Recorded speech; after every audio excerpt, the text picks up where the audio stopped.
Les amis, bonjour à tous, très heureux de vous retrouver pour ce qui est normalement la dernière vidéo de la semaine. Focus Mercato, j'en ai déjà parlé en live hier avec Guillaume, mais aujourd'hui, voilà, on va faire un focus sur la défense.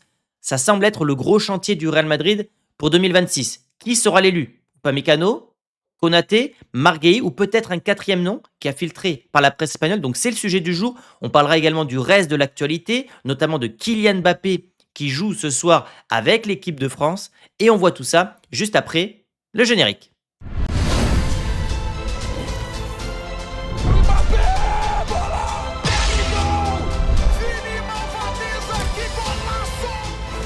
Tranquilo.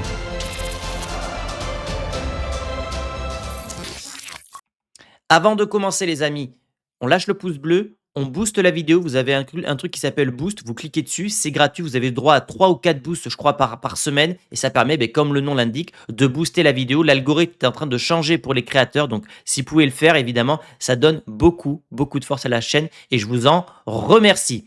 On commence l'actu réel avec cette photo.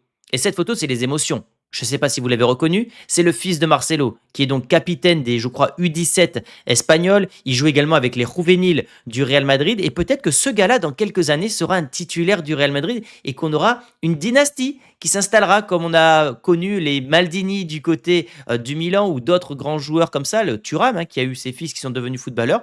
Peut-être que Marcelo, son fils, sera un joueur du Real Madrid plus tard. En tout cas, hâte de voir ce qu'il va donner dans le futur. Et c'est pour ça que c'est bien de suivre aussi les jeunes du côté du Real Madrid. En parlant de jeunes, Gonzalo Garcia est revenu sur sa prolongation en disant que c'était la meilleure solution de rester du côté du Real Madrid parce que c'est le meilleur club du monde. Information partagée par Fabrizio Romano. Il y a beaucoup de compétition, mais voilà, c'était son rêve et il n'a aucun regret d'être resté du côté du Real.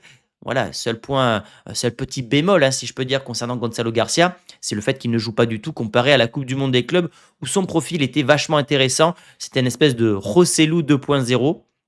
Donc j'ai hâte de voir s'il va jouer un peu plus parce que je suis sûr que sur les centres, avec des mecs comme Alexander Arnold et Carreras qui sont plutôt précis sur les centres, lui il a un très bon jump, un très bon jeu de tête, il est bon dans le jeu en déviation et surtout quand il joue, il permet à Mbappé d'être un neuf un peu plus reculé qui va prendre la profondeur en s'appuyant sur ce même Gonzalo Garcia. Donc j'espère qu'il va avoir quelques minutes de jeu dans les prochains matchs. Mbappé, justement, la transition est toute faite. Il a actualisé cette photo hier sur les réseaux sociaux. Cette photo iconique avec les posters de Cristiano. Il a refait la photo avec désormais ses photos à lui. Kylian Mbappé en tant que légende du foot, oui, puisqu'il a déjà gagné la Coupe du Monde. Il lui manque cette Ligue des Champions et ce ballon d'or pour vraiment rentrer dans le Gotha des très très très grands joueurs. Mais oui, en tout cas, ses débuts à Madrid d'un point de vue individuel sont plutôt réussis. Ce qui nous amène justement à la transition de l'équipe de France, puisque, et ça c'est pas une bonne nouvelle, je trouve, en tant que fan du Real, donc là je suis sur le journal L'équipe, il est annoncé titulaire. Donc on verra bien, la France va jouer ce soir. Il y a Olysée qui peut-être pourrait signer aussi du côté du Real Madrid. En tout cas, c'est un joueur que Mbappé apprécie fortement. Mais ouais, Mbappé, ça fait un peu chier, sans être vulgaire, parce qu'il est touché à la cheville. Et en fait, les échéances à venir côté Real, c'est Getafe, match compliqué. C'est la Juve, match de Ligue des Champions que tu devras absolument gagner si tu veux terminer dans le top 8. Et tu as le Classico. Donc, si Mbappé, qui est touché à la cheville, qui est fragile, prend un coup complètement bête contre l'Azerbaïdjan, mais ça se demandait pourquoi il veut jouer. Et justement, j'ai une vidéo à vous partager concernant Kylian Mbappé. Ça vient de l'after. Que je vais le battre. Mais quand, je sais pas. C'est pas quelque chose à laquelle je pense beaucoup. Peut-être demain, qui sait. Mais peut-être que ce sera dans longtemps. Mais je pense que je brise pas de tabou si je dis que je peux enfiler des buts contre n'importe qui. Voilà, donc déjà très confiant, le gars veut marquer beaucoup de buts et vous allez voir derrière à quoi il pense. Moi, je pense que contrairement à ce Je, que tu David veux que je vous dit- dise, en fait, j'adore. Ouais, mais sauf Bah, que- Pardon, hein. Non, mais Gilbert. Il lui faut 6 buts pour dépasser Ouais, Olivier non, Giroud mais- demain. Voilà, il lui manque 6 buts pour dépasser Olivier Giroud. Et Mbappé est un homme de record, comme Ronaldo, obsédé par les records. Donc déjà, il sait qu'il va battre Giroud, mais il veut le battre le plus rapidement possible et il sait pertinemment que contre l'Azerbaïdjan, il a moyen de mettre 4-5 buts. Et lui, il vise tous les records. C'est-à-dire que dans sa tête, il a le record de sélection de Ronaldo, il a le record de buts de Ronaldo avec le Portugal, et il veut battre tous ces records. Et il sait que ça passe par ce genre de match où c'est des buts faciles. Donc, après, concernant ce que dit Gilbert Bribois, je suis tout à fait d'accord avec lui. Bah, il a raison d'être confiant. Bon, je suis d'accord, mais j'ai entendu Daniel parler tout à l'heure de second degré. Moi, je pense pas. Non, mais il y a zéro second degré. Il y a zéro second degré. Il n'y a pas de second Mais degré. le mec, il est comme ça. On n'aime pas. Et moi, j'aime les joueurs assumés. Dans la vie, je suis un peu comme ça. Pas autant que Mbappé, évidemment, mais j'aime être assumé. J'aime assumer ce que je suis, ce que je veux être, etc. Mbappé l'est dans le foot. Et je trouve que c'est bien parce que dans ce sport-là, il y a beaucoup de langue de bois. Beaucoup de oh, je vais donner le maximum. Ce qui compte, c'est de faire plaisir au pays, aux supporters. Non. Dis que tu as envie de marquer des buts, que tu es confiant et tout ça. Et je trouve que c'est bien de la part de Mbappé d'être un joueur assumé. Mais il n'y a pas de second degré. Mais oui, Le mec, voilà. il se dit, il a dit à Deschamps, moi je pense que Mbappé, même s'il a une petite gêne, puisqu'il en a eu une, je pense qu'il a dit, comme font les joueurs, moi non c'est bon, parce qu'il s'est dit, là, moi demain, effectivement, il y a eu combien à Auxerre 10-0. 10-0. Je peux en mettre 6 sur les 10. Bah, bien sûr. Alors, peut-être. Voilà. Ouais, voilà. Bon, voilà. C'était tout ce que je voulais vous montrer concernant Mbappé. Mais clairement, demain, le gars se dit, je peux mettre un quintuplé. Voilà. Donc, c'est le genre de match facile qui permet de gonfler les stats. Et sur une année, quand tu mets 2 quintuplés contre de vieilles équipes, bah, tu es déjà à 10 buts. Et ça te permet de terminer meilleur buteur sur une année civile, etc. Il y a plein de petits records comme ça. Si un jour j'ai l'occasion de croiser Mbappé, c'est peut-être le genre de question que j'aimerais lui poser. Du coup, Mbappé toujours est le joueur qui a gagné le plus de pressing dans le dernier tiers du terrain. Et ça, c'est super intéressant. C'est SofaScore qui nous partage cette information. C'est super intéressant parce que Mbappé, il est jugé sur ça. Moi, je trouve que c'est pas encore parfait dans l'attitude, mais il y a de la progression. On l'a vu par le body language, cette posture à la Dembélé, par les chiffres, puisque bah, c'est le joueur qui en a récupéré le plus, 13. Mais je sens qu'il peut faire plus. Et surtout, je pense qu'il peut mieux, pas combiner, mais faire les efforts au même moment avec Vinicius. En fait, il faut que les deux soient réglés pour que le pressing soit plus efficient encore. On passe au mercato. Le Real Madrid a remis Haaland sur sa liste d'intérêts en raison des doutes sur l'avenir de Vinicius au club. Je ne sais pas si vous avez vu la journée de malade de Vinicius hier, entre ses excuses publiques parce qu'il a trompé sa copine, sa maison qui a brûlé et ses ex qui disent qu'ils pensent qu'à faire l'amour. Voilà, vous avez compris. C'était une journée dingue concernant Vinicius, du gossip. C'est pour ça que je n'en ai pas trop parlé hier. Mais c'est quand même, j'espère qu'il va se concentrer quand même sur le foot. Et moi, je ne crois pas du tout pour le coup à cette information. Je vous le dis. Le Real a eu le choix entre Mbappé et Haaland à un moment donné. Moi, je vous ai toujours dit que je préférais Haaland par rapport au profil de Vinicius et de Rodrigo. Mbappé est désormais l'attaquant du Real Madrid. Qui plus est, il joue dans l'axe. Donc, il n'y a aucun monde où Haaland peut désormais signer du côté du Real Madrid. Mbappé ne repassera plus côté gauche. En tout cas, je ne l'imagine pas repasser côté gauche. Et la star du projet, c'est Mbappé. Si tu fais venir Haaland, pas sûr qu'il accepte. Moi, je pense que ce mec-là va rester de longues années du côté de City pour battre les records de Première Ligue et que s'il venait à signer dans un club espagnol, bah, peut-être que ça serait le FC Barcelone. Ce qui nous amène donc au titre de la vidéo. Le Real Madrid veut signer un défenseur central gratuitement. Retenez bien cette info, gratuitement, très important, pour 2026. 3 joueurs sont ciblés d'après Marca. Konaté, qui est la priorité, Marc Guéhi de Crystal Palace et Upamecano du Bayern Munich. Pourquoi c'est important gratuitement? Parce que le Real a l'habitude de signer des joueurs libres de tout contrat, et notamment les défenseurs. C'est un secteur de jeu où Florentino Pérez ne veut pas trop dépenser. Alors, il a fait cet été, et ça c'est vrai, il faut quand même le dire. Et j'ai oublié d'ailleurs Alexander Arnold dans le lot, qui a été recruté libre. Mais il va recruter Hausen, 60 millions d'euros, ce qui fait qu'il est devenu le défenseur le plus cher de l'histoire du Real. Il a recruté Carreras. Sinon, c'est très rare sur les dernières années que le Real recrute et mette beaucoup d'argent à ces postes-là. Donc, il y a eu Alaba, Trent Alexander-Arnold l'été dernier. Il y a eu aussi Rudiger. Donc, c'est vraiment des postes qui sont ciblés par le board.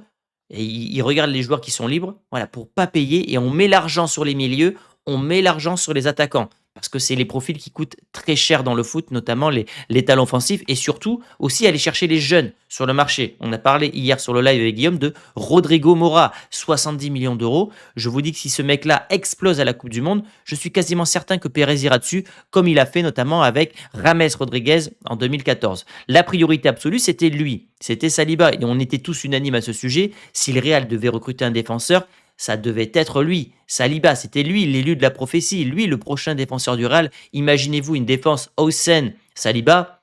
on avait notre défense pour les 5 prochaines années facilement. Bon, ce dernier a prolongé du côté d'Arsenal, donc la liste s'est réduite à ces joueurs-là. Konaté, alors Konaté, on l'a vu, visiblement, il pourrait prolonger pareil du côté de Liverpool. En tout cas, c'est la priorité aujourd'hui du Real Madrid. C'était Saliba, désormais c'est Konaté. J'aime bien Konaté, je suis pas son plus grand fan parce que j'ai toujours peur qu'il se blesse. Il a l'habitude de se blesser. Voilà, donc à voir. Il y a, d'après Bild, Upamecano, donc lui pareil, en fin de contrat en 2026. Donc on va avoir un jeu de chaises musicales.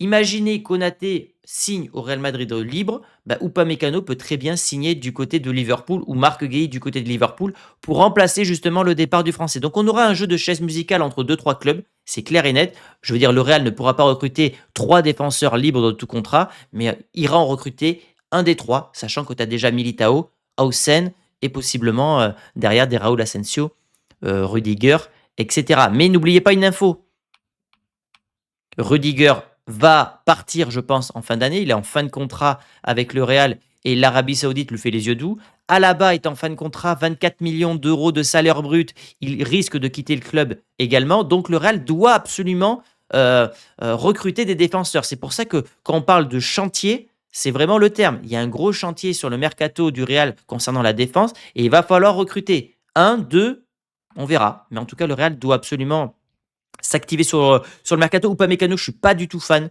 Pas assez concentré, beaucoup d'erreurs. À choisir entre Konaté et Upamecano, j'irai sur Konaté. Et puis, il y a une autre cible qui, visiblement, d'après Marca, n'est pas la priorité. C'est Marc Guéhi. Marc Guéhi, c'est le défenseur de Crystal Palace. Alors, je crois que j'ai une slide sur lui. Je vais vous la préparer. Même Upamecano. Bon, on va aller sur Marc Guéhi. Allez, c'est pas grave. Marc Guéhi, donc lui, il est âgé de 25 ans. Il a 25 ans, contrat jusqu'en 2026, valeur marchande 45 millions d'euros, 1,82 m. Il joue généralement, on va le voir ici par cette étude, il joue défenseur central droit. Donc ça, c'est plutôt intéressant parce que du coup, il pourrait être complémentaire avec notamment Hausen. Ses qualités, c'est notamment son jeu de tête et sa couverture. Là, on voit qu'il a un bon jeu de tête qui va au duel, ça c'est important. Il est bon aussi dans les relances, on le voit ici, lancé dans l'espace côté droit. Donc là, sur le coup, il joue défenseur central gauche. Hem, Profil qui ressemble d'après cette étude à Koulibaly et Van Dijk. Et il peut jouer dans une défense à 3 également. On le voit ici jouer dans une défense à 3 du côté de Crystal Palace. Donc il coche, je trouve, beaucoup de cases, notamment dans aussi l'agressivité qu'il peut apporter en tant que défenseur. Donc c'est un défenseur qui est plutôt complet. Il est jeune. J'aime bien le profil. Honnêtement, j'aime bien le profil. Je vais regarder ses blessures parce que ça, c'est toujours important quand on analyse un joueur, voir l'historique des blessures. C'est un joueur qui se blesse jamais. Alors, il a loupé l'année dernière, il a loupé 15 matchs. Non, c'était il y a 2 ans, blessure au genou, mais sinon, il y a quasiment pas de blessure. Donc, un joueur qui est plutôt serein physiquement, ce qui n'est pas le cas, par exemple, d'un Konaté. Et pour analyser Upamecano, parce qu'Upamecano est également sur la cible, est également une cible, donc 26 ans, défenseur du Bayern Munich, fan de contrat également, un peu plus grand, 1,86 m, valeur marchande quasiment équivalente, 50 millions d'euros. C'est normal qu'elle soit en baisse par rapport aux 60 millions puisqu'il arrive en fin de contrat. Voilà, c'est lié au contrat. Il est quasiment tout le temps titulaire avec le Bayern Munich. Et au niveau des blessures, lui, pour le coup, parce que j'ai pas trop d'infos à ce sujet, lui, voilà, c'est un joueur qui est beaucoup, beaucoup blessé. Donc voilà, moi, je suis le Real Madrid, je tiens compte de ces informations. Un joueur qui est blessé aussi souvent, pour moi, tu ne dois pas forcément aller dessus. En tout cas, ça ne doit pas être ta priorité. Et j'espère que le Real, voilà, je vous donne, voilà, on va quitter ça. Hop. Si le Real doit se positionner sur un joueur, je pense que le Real doit se positionner sur Marc Guéhi ou Konaté et non pas sur Upamecano. Lui, son rêve, c'est de signer du côté du Real, mais voilà, il y aura une grosse bataille. Liverpool, Barcelone et le Bayern Munich, d'après Plétigol, sont également intéressés par le profil du défenseur de Crystal Palace. Crystal Palace, beaucoup de bons joueurs, hein. Il y a également Adam Wharton qui est ciblé par le Real Madrid. C'est une équipe qui a remporté ses 2 premiers trophées dans son histoire sur les 6 derniers mois. Donc il y a une hype. Comme c'était l'été dernier avec Bournemouth, il y avait Kerkez, il y avait Hausen, il y avait le défenseur qui a signé au PSG cet été, je ne sais plus comment il s'appelle, l'Ukrainien. voilà, cet été, l'été prochain, ça sera Crystal Palace. Il y a plein de bons joueurs. Et il y a un dernier défenseur qui pourrait être la surprise finalement. Et moi, j'aimerais que le Real se positionne dessus. C'est Juan Martinez, joueur du Castilla. Il a été titulaire avec le Real Madrid contre ce même Castilla. Et Xabi Alonso était très attentif au défenseur, sur le défenseur, pour voir qu'est-ce qu'il allait donner. Et justement, Marca aujourd'hui nous titre, voilà, on étudie les options des défenseurs côté Real Madrid. Il y a évidemment Konaté qui est, comme je vous ai dit, la priorité. On parle d'Upamecano, de Gueye, mais on parle également de Juan Martinez qui, dans la hiérarchie des défenseurs du Real Madrid Castilla, avant la montée de Raúl Asensio, était considéré comme le numéro 1. Numéro 1, Juan Martinez. Numéro 2, Jacobo Ramon. Numéro 3, Raúl Asensio. Mais avec la blessure des deux premiers, c'est Raúl Asensio qui a migré en équipe première. Lui s'est fait les ligaments la saison dernière. Il a l'air de bien revenir.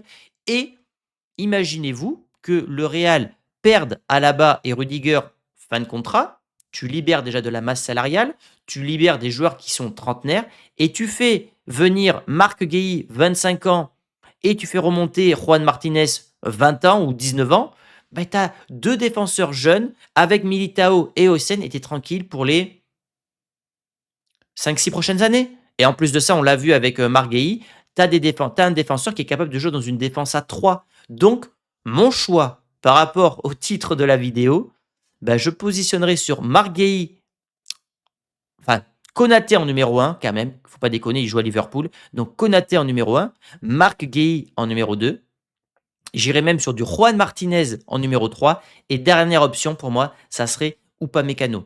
Voilà. Donc je ne sais pas ce que vous en pensez, les amis, de ces choix, de ce chantier, mais on va commencer à avoir des informations mercato de plus en plus chaudes concernant ce secteur de jeu-là, parce que le Real va devoir s'activer et anticiper. Et on sait que les contrats, là, on est au mois d'octobre. Dans 2 mois, les joueurs sont en fin de contrat. Donc, tu dois déjà peut-être contacter l'entourage, machin, pour négocier les joueurs. Et je trouve que les joueurs ciblés sont plutôt intéressants. Évidemment, Saliba aurait été encore mieux puisque lui était en fin de contrat en 2027. Donc, le Real aurait été en position de force l'été prochain pour faire une offre. Mais voilà, moi, je trouve que c'est une bonne idée d'aller sur des joueurs libres parce que tu as des profils qui sont super intéressants. Et peut-être que je changerai même mon classement et que je mettrai Marc Guehi numéro 1 pour ne pas qu'on ait trop de Français. Et ça ferait venir un nouvel Anglais au Real. On aurait 3 Anglais, un peu moins de Français, pardon. Ce qui fait qu'on équilibrerait un petit peu les clans au niveau des nationalités. J'espère que cette vidéo vous a plu, qu'elle a été assez complète pour vous. N'hésitez pas à liker la vidéo et à la booster. Comme je vous l'ai dit en début de vidéo, c'est gratuit.